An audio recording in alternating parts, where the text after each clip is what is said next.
Hello. Yeah.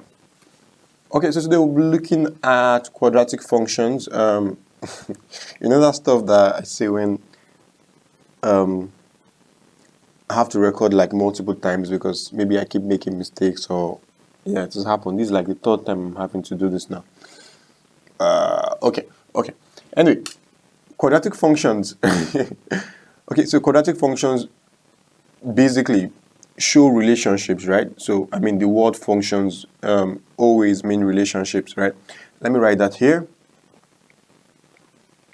So we are looking at a relationship.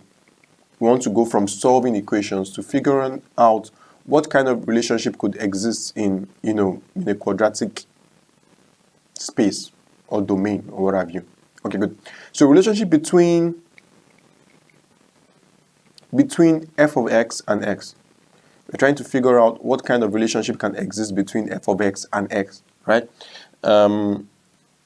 We would normally call f of x the dependent variable and x the independent variable, basically showing that your value for f of x depends on your value for x. I will say that again, right? So this is called your dependent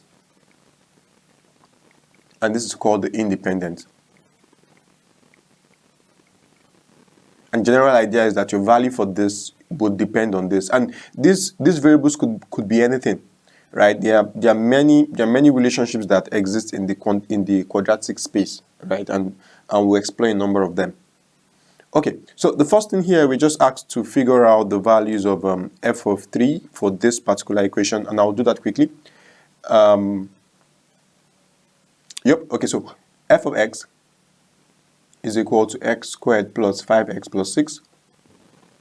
So f of 3, so they're asking us for the value of f when x is 3, would be 3 squared plus 5 by 3 plus 6.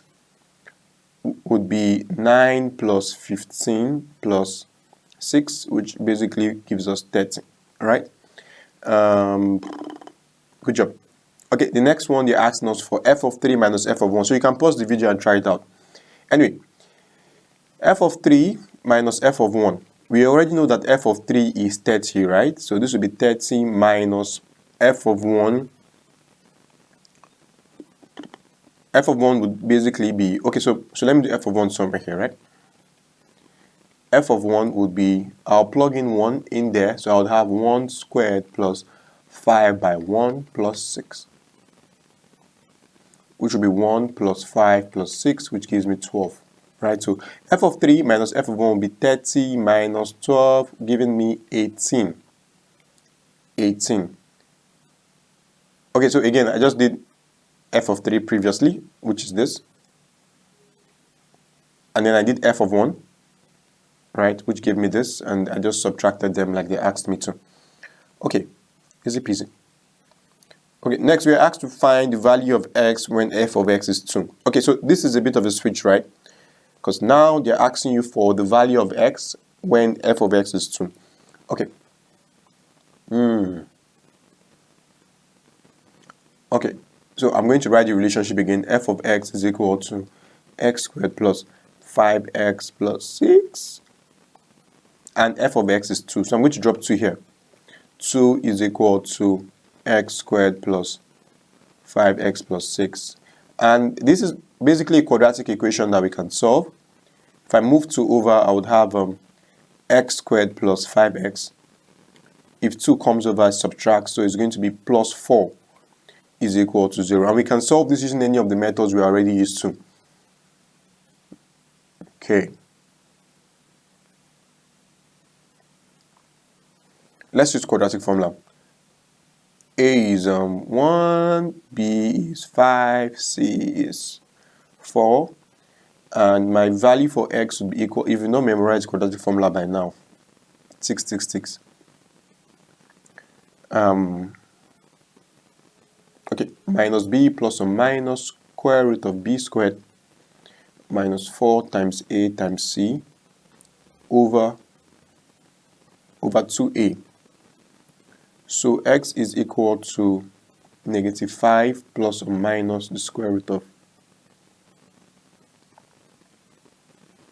5 squared minus 4 times 1 times 4 over 2 times 1. So this would be minus 5 plus, this is 25 minus 24, right? So it's basically square root of 1 over 2, which would be, okay, so here we have two solutions now. Minus 5 plus 1 over 2 and minus 5 minus 1 over 2. So this basically gives me negative 3 or negative 2. Okay, which is fine, which should be fine, right? So the values of x, and you could try it out, that we could plug into this formula that would give us 2 are negative 2 if x is negative 2 and if x is negative 3, right? So this is negative 2 and negative 3. Okay. So moving on. So let's see what the other question is now. And this was where I made the mistake the other time that I had to re-record. Anyway.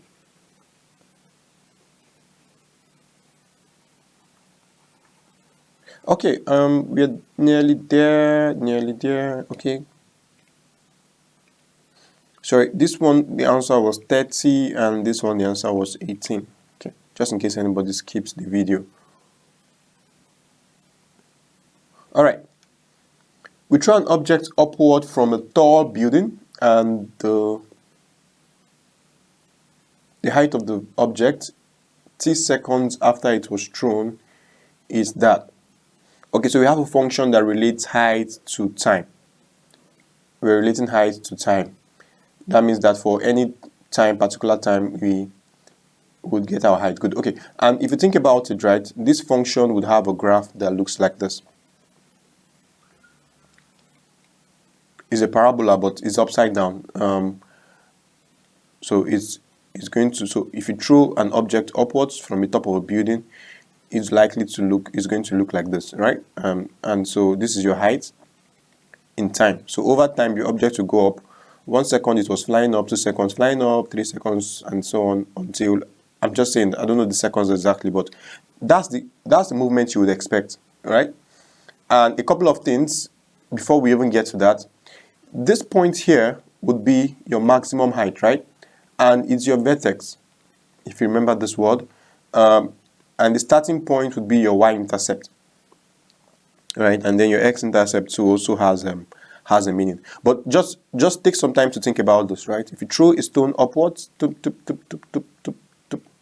going to follow a parabolic curve, right? And then your y-intercept would be where you threw it from, because that's where you started counting your time. Your vertex would be the maximum height, right? The height and the time. It was at the maximum height, and your x. Okay, so let's dive in. Where is the object 3 seconds after we threw it? Okay, so we can use the equation for this, right? We're looking for the height at time 3. So we'll plug in 3 there. Would have h of t is equal to negative t squared plus 14t plus 51. If I plug in 3, I would have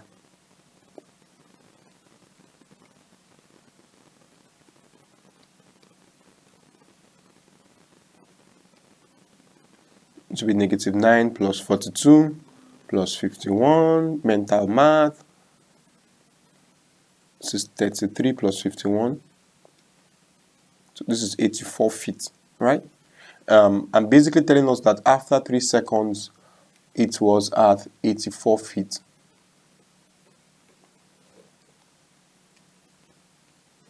Okay, very quickly. How long does it take for the object to hit the ground? How long does it take for the object to hit the ground? Okay, so we are looking for the value of t when the object hits the ground. So if you throw the object from here, basically the object hits the ground here, right? You could call that your x-intercept, right? And at that point, the idea is that at the point where it hits the ground, if you check, your height is 0. Right, because it's back on the ground, so the distance from the ground is 0. So we'd say h of t is equal to 0, and we're solving for what t gives us that. So if I come back here, I would say h of t is equal to negative t squared plus 14t plus 51. Okay, but this is 0, so we have 0 is equal to negative t squared plus 14t plus 51. Okay, I need to be careful with my space now. Let me just see. Hopefully this allows me to get to the end.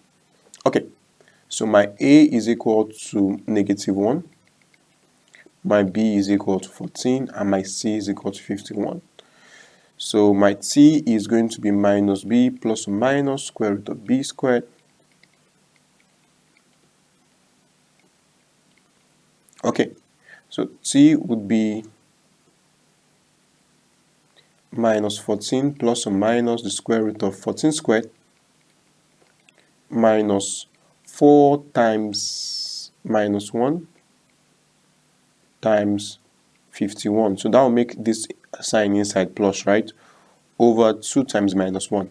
This was the mistake I made the last time. I forgot the minus 1 inside it. Anyway, so that gives me t is equal to minus 14 plus square root of 400 over negative 2, which means I have square root of 400 is 20. So t will be equal to negative 14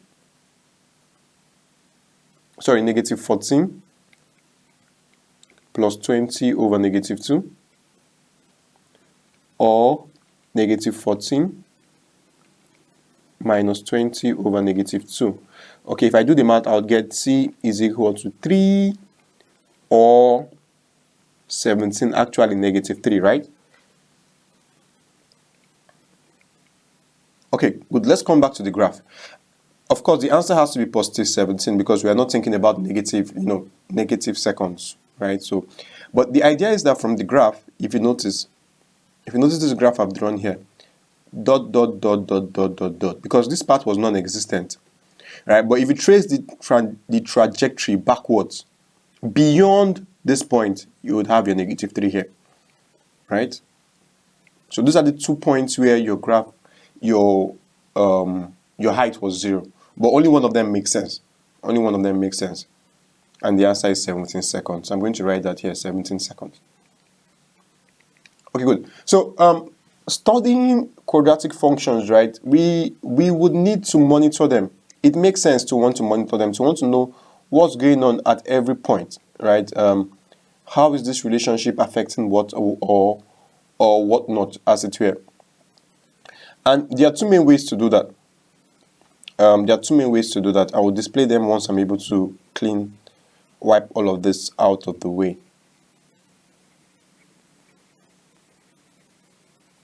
Okay, so the first one is to monitor them, right? The first thing is by drawing up a table of values and then checking out the value of x at every point. This is tedious, right? So you just draw up a table of values and then you want to check out, okay, at minus 3 it was that, at minus 8 it was that, at 2 it was that, and try to use that to monitor it. Well, for me, I feel like it's tedious and gives you little information, right? It gives you little information about what's going on. But you could also just graph it. Now, the beauty about graphing is that you would see what's going on, all through, right? You see what's going on all through. So what we'll do next is we'll look at the ways to graph a quadratic function. We'll look at how to graph them from a table of values. Like I said, it's tedious, right, and tiring.